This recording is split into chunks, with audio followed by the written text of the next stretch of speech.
I read it, so you can fake it. Hyperion by Dan Simmons. Spoilers ahead. Clear and engaging retelling, adapted with care. Chapter 1, The Priest, the Resurrection That Takes Everything. Father Paul Dure goes to Hyperion to study the lost Bakura people. What he finds disturbs him deeply. The Bakura seem peaceful, but something is wrong. They act calm, emotionless. Each carries a strange organic cross-shaped parasite on their chest called the cruciform. When one of them dies, the parasite revives them completely. But it's not true resurrection. It comes with a cost. Each time a person is brought back, they lose more of their memory, their identity, their self. Over time, they become passive, blank individuals who simply live without thinking. Dure accidentally dies. The Bakura attach a cruciform to his body. He revives, then again and again. Each time he loses a part of his sanity, he tries to remove it to end the cycle. Nothing works. The cruciform continues to bring him back against his will. He begins to feel trapped, alive, but not truly living. Years later, another priest, Lenar Hoyt, finds Dure's journals, and Dure himself still alive, still slowly fading. Hoyt now carries a cruciform too, and he joins the pilgrimage to Hyperion to find an end the cruciform can't reverse. Chapter 2, The Soldier, the Future That Should Not Exist. Colonel Fedman Kassad trains for war on Hyperion. During a combat simulation, he meets a mysterious woman named Moneta, who appears and disappears in impossible ways. She moves with precision, speaks cryptically, and vanishes as quickly as she arrives. Kassad sees her again and again during battles, while recovering in dreams, always in moments of violence or pain. It's as if she's tied to war itself. Eventually, Moneta pulls Kassad into the future. He sees a ruined Hyperion destroyed by conflict. There, a terrifying metal creature stalks the land, its body made of blades moving through time itself. People call it the Shrike. Moneta reveals that Kassad is meant to face it, possibly to stop the destruction it causes, or perhaps to play a role neither of them understands yet. Kassad returns to the present, changed. Now, he joins the pilgrimage not for victory or revenge, but to confront whatever future he saw and to face the Shrike with full knowledge of what's at stake. Chapter 3, The Poet. The words that brought violence. Martin Silenus is old, too old. He's lived through the fall of Earth and the rise of the hegemony. A poet, foul-mouthed and chaotic, he's spent decades trying to write something meaningful. On Hyperion, he begins his life's work. The Hyperion Cantos, a vast, complex poem, but the longer he writes, the more frightening it becomes. His words begin to align with real events, mass deaths, disasters, political crises. It's not clear if he's predicting these events, causing them, or being guided by something beyond him. Every time he adds to the poem, something tragic seems to follow. His assistants disappear. His publishers warn him to stop. But he can't. Something compels him. He begins to suspect that the Shrike is somehow connected to his writing, that perhaps it's using him to shape future events, or that his work is part of something far larger than art. Now he walks with the others toward the time tombs. He doesn't want to worship or fight. He wants to finish his work, even if that means he won't return. Chapter 4, The Scholar, the Daughter Lost to Time.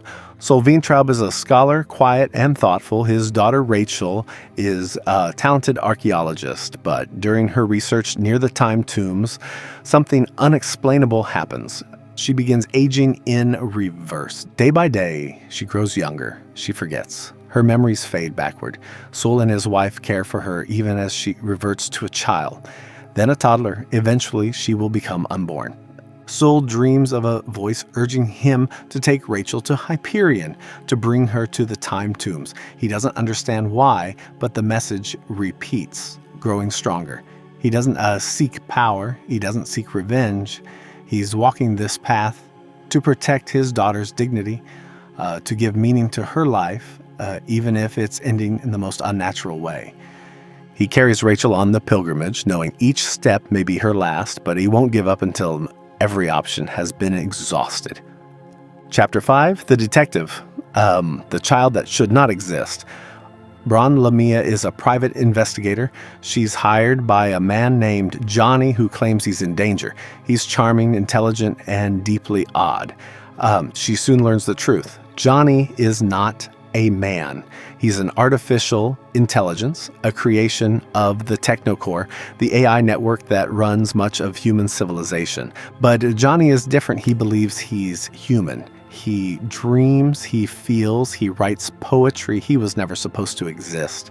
And the Core wants him erased. Bron helps him flee, but eventually they are caught. Johnny is destroyed, digitally wiped, gone.